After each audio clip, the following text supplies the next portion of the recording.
Welcome back to my Anglo தமிழச்சி lifestyle vlog. எல்லாரும் ரொம்ப நல்லா இருப்பீங்கன்னு நினைக்கிறேன். நானும் ரொம்ப நல்லா இருக்கேன். இன்னைக்கு வந்து நம்மளோட சேனல்ல என்னோட ஃபுல் கிளீனிங் ரொட்டீன் 2 டேஸ்க்கான vlog வந்து ஷேர் பண்ணிக்க போறேன். இனி நம்மளோட சேனல்ல வீக்லி ஒன்ஸ் ஆவது கம்பல்சரி நான் வந்து ஒரு லாங் வீடியோ போடலாம் அப்படின்ற ஒரு மைண்ட் செட்ல இருக்கேன். ஸோ கண்டிப்பா நீங்க கொடுக்குற சப்போர்ட்ல வந்து நான் ரெகுலரா போடுறதுக்கு ஹெல்ப்ஃபுல்லா இருக்கும் நான் நம்புறேன். வீக்லி ஒன்ஸ் அல்லது 2 வீக் ஒன்ஸ் வந்து நான் வீட்டில் என்னென்ன ஒர்க் பண்றேன், என்னென்ன கிளீனிங் ஒர்க்லாம் பண்றேன் அப்படிங்கறது ஒரு குட்டி வீடியோ மாதிரி உங்களோட ஷேர் பண்ணிக்கிறேன். இது ரொம்ப லாங்கெல்லாம் போகாது. ஒரு 10 to 8 மினிட்ஸில் வந்து முடிஞ்சிடும்னு நினைக்கிறேன். ஸோ மறக்காமல் லாஸ்ட் வரைக்கும் பாருங்கள். இந்த மாதிரி ரெகுலராக வீடியோஸ்லாம் பிடிச்சிருக்குன்னா இப்போவே இந்த சேனலுக்கு ஒரு சின்ன லைக் பண்ணி சப்ஸ்கிரைப் பண்ணி வச்சுக்கோங்க.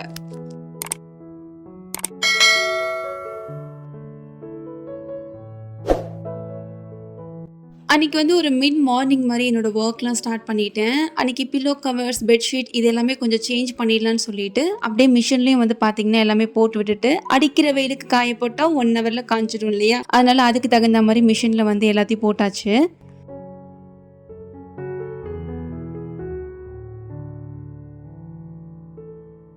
ஒரு பில்லோவில் மட்டும் எண்ணெய் நிறைய பட்டிருந்தது. அதனால் அதை மட்டும் கொஞ்சம் சோப்பு தண்ணியில் போட்டு ஊற வச்சுட்டு, அதுக்கப்புறம் ஒரு 1 ஹவருக்கு அப்புறமா இதை துவச்சி போட்டுடலான்னு சொல்லி பார்த்தீங்கன்னா அதை ஊற வச்சுட்டேன். காலையில் இருந்து நான் தண்ணி எதுவுமே செடிக்கு ஊற்றல அப்படிங்கிறதுனால ஒரு 11:30 12 மணி வாக்கில் தான் வந்து தண்ணி லைட்டாக தெளித்து மட்டும் ஊற்றுனேன். ஏன்னா அடிக்கிற வெயிலுக்கு உடனே தண்ணி ஊற்றினோம் அப்படின்னா நல்லா இருக்காது அப்படின்னால லைட்டாக வந்து எல்லா செடிக்கும் தண்ணி தெளித்து விட்டாச்சு.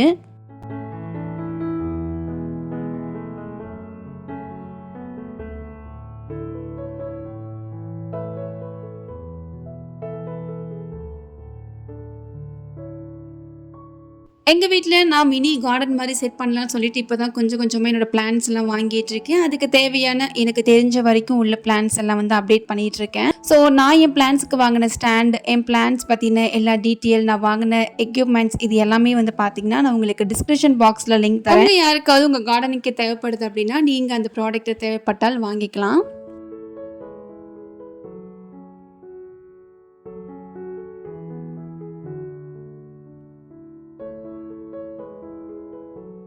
காலையில் நம்மளோட ஃப்ரெஷ்ஷான செடியெல்லாம் பார்க்குறதுக்கே அவ்வளோ ஹாப்பியாக தான் அந்த மார்னிங் வந்து ஸ்டார்ட் ஆகும். நான் செடிக்கெல்லாம் வந்து தண்ணிலாம் தெளிச்சு விட்டதுக்கப்புறம் மதியம் லஞ்சுக்கு வந்து இன்றைக்கி ரொம்ப சிம்பிளாக வந்து ரெடி பண்ணலான்னு சொல்லிட்டு நான் வந்து ப்ரிப்பேர் பண்ண ஸ்டார்ட் பண்ணியிருக்கேன். இன்றைக்கி வந்து கொத்தவரங்காய் பொரியல் வந்து ரொம்ப சிம்பிளாக பண்ணிவிட்டு ஏதாவது சாம்பார் மாதிரி பண்ணிடலாம் அப்படின்ற ஒரு ஐடியா தான். இன்றைக்கி நான் கொத்தவரங்காய் ரெசிபி தான் உங்களோட ஷேர் பண்ணிக்க போகிறேன். ஸோ ரொம்ப டேஸ்ட்டாக இருக்கும். ஆல்ரெடி நம்மளோட ஷார்ட்ஸ்லாம் வந்து ஒரு ஃபியூ இயர்ஸ் முன்னாடி போட்டிருக்கேன். நிறைய பேர் சப்போர்ட்டும் பண்ணியிருக்கீங்க. ஸோ இது ரொம்ப ரொம்ப ஈஸியாக இருக்கும். டக்குன்னு வந்து முடிச்சிடலாம்.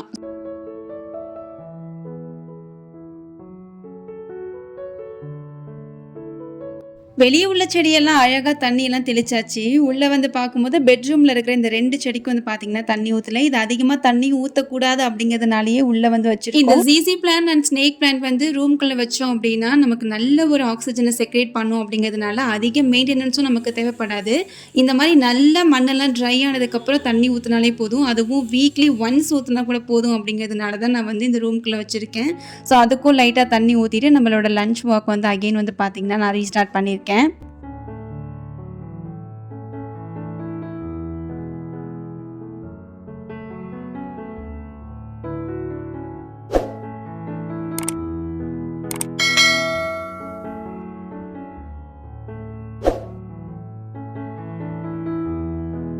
கொத்தவரங்காய் ஒரு 1/4 கிலோ அளவுக்கு நல்லா வாஷ் பண்ணிவிட்டு அதை எந்த அளவுக்கு குட்டி குட்டியாக கட் பண்ணிக்க முடியுமோ கட் பண்ணி எடுத்துக்கணும். அண்ட் இந்த சைடு ஒரு பேனில் வந்து கொஞ்சம் எண்ணெய், கடுகு, 2-3 வரமிளகா, கொஞ்சமாக ஒரு அரை வெங்காயத்துலேருந்து ஒரு 1/4 வெங்காயம் மட்டும் குட்டி குட்டியாக சாப் பண்ணி நம்ம வந்து போட்டுக்கலாம். அது ஓரளவுக்கு கண்ணாடிப்பாக ஆனதுக்கப்புறமா நம்ம கட் பண்ணி வச்சுருக்க இந்த கொத்தவரங்காய் ஆட் பண்ணிவிட்டு கொஞ்சமாக தண்ணி ஆட் பண்ணி ஒரு 5 to 10 மினிட்ஸ்க்கு மூடி போட்டு மீடியமாக ஹீட்டில் வச்சு அதை நல்லா வேக வச்சுட்டு காய் வேகிறதுக்குள்ளே இந்த சைடு ஒரு சின்ன மிக்ஸி ஜாரில் கொஞ்சமாக ஒரு 3-4 பல்லு தேங்காய், ஒரு 4-5 சின்ன வெங்காயம் உரிச்சது, கூடவே சீரகம், லைட்டாக மஞ்சத்தூள் ஆட் பண்ணி அதை நல்லா கொரகொரப்பாக பல்ஸ் மூடில் போட்டு அரைச்சி வச்சுக்கலாம். அண்ட் இந்த சைடு கரெக்டாக நம்மளோட கொத்தவரங்காயும் வெந்துடுச்சு. இப்போ நம்ம அரைச்சி வச்சுருக்க இந்த தேங்காய் இதை வந்து இதில் ஆட் பண்ணிவிட்டு ரொம்ப மீடியமான ஹீட்டில் வச்சு லைட்டாக வந்து அந்த ஒரு ஹீட் கொடுத்துட்டே இருங்க. ஒரு 2 மினிட்ஸ் கரெக்டாக மூடி போட்டு நீங்கள் எடுத்திங்கன்னா ரொம்ப ரொம்ப டேஸ்டியான கொத்தவரங்காய் பொரியல் வந்து நமக்கு ரெடி ஆகிடுச்சு. இருக்கிறதுலே ரொம்ப ஈஸி அண்ட் டேஸ்டியான ஒரு ரெசிபின்னு சொல்லலாம். கண்டிப்பாக ஒன்ஸ் வந்து நீங்கள் வீட்டில் வாங்கியிருந்தீங்கன்னா ட்ரை பண்ணி சாப்பிட்டு பாருங்கள், ரொம்ப பிடிச்சி போயிடும். சைடில் கொஞ்சமாக சிக்கன் கிரேவியுமே வந்து பண்ணிகிட்டு இருந்தேன். ஸோ அதோட சேர்த்து இன்றைக்கி லஞ்ச் ரொம்ப சூப்பராக முடிச்சாச்சு.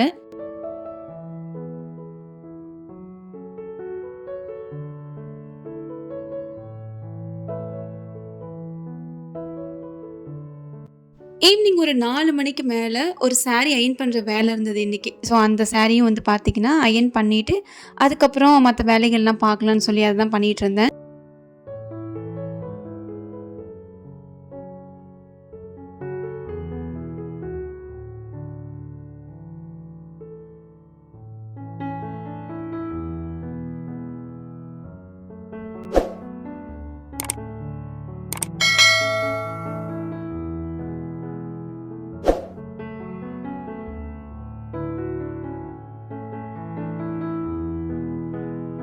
அடுத்த நாள் மார்னிங் வந்து கொஞ்சம் நம்ம ஆல்ரெடி நேற்றுக்கு விட்டிருந்த பெண்டிங் ஒர்க்கெல்லாம் இன்றைக்கி பண்ணிடலாம் அப்படின்னு சொல்லிட்டு அதுக்கான வேலைகள்லாம் வந்து பார்த்திங்கன்னா ஸ்டார்ட் பண்ணிட்டேன்.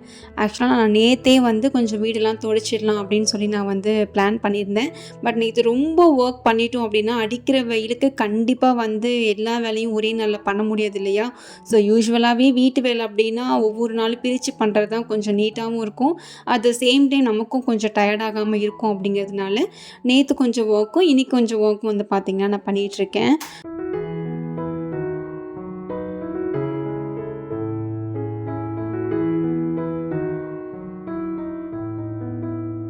இன்றைக்கி வந்து கிச்சன், கவுண்டர் டாப், அப்புறம் அடுப்பு இது எல்லாமே வந்து நீட்டாக க்ளீன் பண்ணிவிட்டு இன்றைக்கி வீட்டை வந்து கொஞ்சம் ஸ்வாப் பண்ணிடலாம் அப்படிங்கிறது தான் பிளானு. ஆனால் அதுக்கு முன்னாடி வந்து கிச்சனில் இருக்கிற ரக்கு, அப்புறம் வீட்டில் இருக்கிற எல்லா ரக்கும் வந்து பார்த்திங்கன்னா எடுத்து முன்னாடியே ஊற போட்டுட்டேன். கிச்சன் ஒர்க்லாம் முடிச்சுட்டு வீடு நல்லா ஸ்வாப் பண்ணிவிட்டு நம்ம போய் கரெக்டாக துவைச்சோம் அப்படின்னா அது ஊறுறதுக்கு கொஞ்சம் டைம் எடுக்கும். அப்படிங்கிறதுனால அதை பேஸ் பண்ணி நான் வந்து பார்த்திங்கன்னா இங்கே ஒர்க் பண்ணிகிட்டு இருந்தேன்.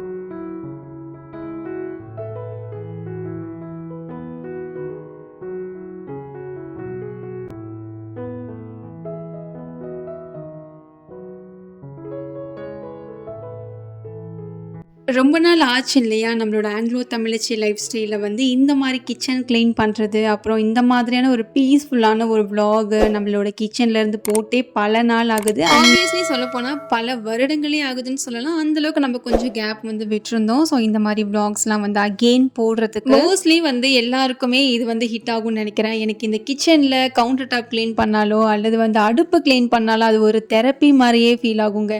ஏன்னா அந்த க்ளீனான ஒரு இடத்த பார்க்கும்போது ஒரு சாட்டிஸ்ஃபையிங்காக அடுத்து சீக்கிரமாக இன்னொரு வேலை செய்யலாம் அப்படிங்கிற ஒரு மைண்ட் செட் வரும். கண்டிப்பாக நிறைய பேருக்கு இது ரிலேட் ஆகும்னு நினைக்கிறேன். ஸோ யாருக்காவது ரிலேட் ஆச்சுன்னா மறக்காமல் நீங்களும் கமெண்ட் செக்ஷனில் சொல்லிட்டு போங்க. கிச்சனில் க்ளீனிங்லாம் முடிச்சதுக்கப்புறம் வீடு வந்து ஸ்வாப் பண்ணிடலான்னு சொல்லிட்டு இந்த மெத்தடில் தான் நான் வந்து பல டைம் வந்து வீடு வந்து துடைப்பேன். ஸோ நம்ம பழைய வியூவர்ஸாக இருந்தால் கண்டிப்பாக இது எப்படி அப்படிங்கிறது தெரிஞ்சிருக்கும். புது வியூவர்ஸ்க்கு நான் அகெயின் வந்து சொல்கிறேன் பாருங்கள். நல்ல சூடாக இருக்கிற தண்ணியில் ஆல்ரெடி இப்போ நமக்கு இருக்கிற சூட்டுக்கு வந்து தண்ணி சூடுலாம் பண்ண தேவையில்ல. அப்படியே பைப்பில் பிடிச்சாலே போதும். சுடு தண்ணி விட மோசமாக வந்து பார்த்திங்கன்னா நமக்கு சூடு வரும். ஸோ சுடு தண்ணியில் கொஞ்சமாக கல்லுப்பு, அப்புறம் ஜவ்வாது, கற்பூரம் வந்து கொஞ்சமாக போட்டுடணும். அது கூடயே வந்து கொஞ்சம் இன்னும் வாசனைக்காக நம்ம ட்ரெஸ்ஸுக்கு போடுற இந்த கம்ஃபர்ட் அது கொஞ்சம் போட்டுட்டு நல்லா வீடு ஃபுல்லாக அழகாக தொடச்சி விட்டுட்டிங்க அப்படின்னா வீடு நல்லா பல்லன்னு இருக்கும். கண்டிப்பாக ஒரு டைம் வந்து ட்ரை பண்ணி பாருங்கள். நம்ம வீட்டில் எப்போயுமே பாசிட்டிவான எனர்ஜி இருக்கணும் அப்படின்னா இந்த மாதிரி ட்ரை பண்ணி பாருங்கள். எப்போயுமே வீடு மனமாகவும் இருக்கும். அட் த சேம் டைம் உங்களுக்கு பார்க்கும் போதே அதோட டிஃப்ரென்ஸ் வந்து தெரியும்.